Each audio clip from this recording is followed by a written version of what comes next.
మరి ఈరోజు యావత్ తెలుగు రాష్ట్రాలలో వైకుంఠ ఏకాదశి పండుగ జరుపుకోవడం జరుగుతూ ఉంది.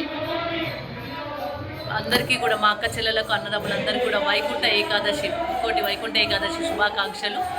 మరి ఇది తిరుపతిలో మొదలుకొని అన్ని గ్రామాలలో ఉన్న వెంకటేశ్వర ఆలయాలలో వైష్ణవ ఆలయాలు అన్నిట్లలో కూడా మరి వైకుంఠ ఏకాదశి పురస్కరించుకొని పర్వదినంగా జరుపుకుంటూ మరి స్వామివారిని దర్శనం చేసుకొని అనేక కోరికలు కోరుకుంటూ ఆ కోరికలు తీర్చిన వారు మొక్కులు చెల్లించుకుంటూ ఈరోజు ఉత్తర ద్వార దర్శనం అయితే మోక్షం లభిస్తుంది.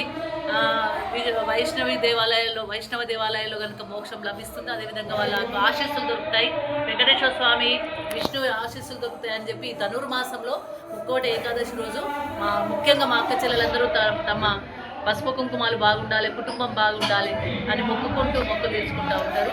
ఉత్తర ద్వార దర్శనం చేసుకుంటూ ఉంటారు.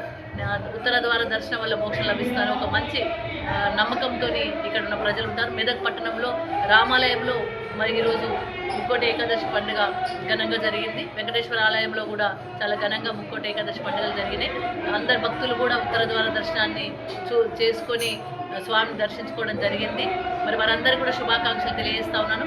ఈ నియోజకవర్గం మరి సుఖ సంతోషాలతో ఇక్కడ నియోజకవర్గ ప్రజలు ఉండాలని, ఈ రాష్ట్ర ప్రజలు ఉండాలి, దేశ ప్రజలందరూ కూడా సుఖ సంతోషాలతో ఉండాలి, వాళ్ళ కుటుంబాలు బాగుండాలని చెప్పేసి ఈసారి మరి రైతులకు ఇబ్బంది లేకుండా జరగాలని, మా అక్క చెల్లెలందరూ బాగుండాలని దేవుణ్ణి కోరుకోవడం జరిగింది. మరి అందరికీ మరొకసారి ముక్కోటి ఏకాదశి శుభాకాంక్షలు తెలియజేస్తాం.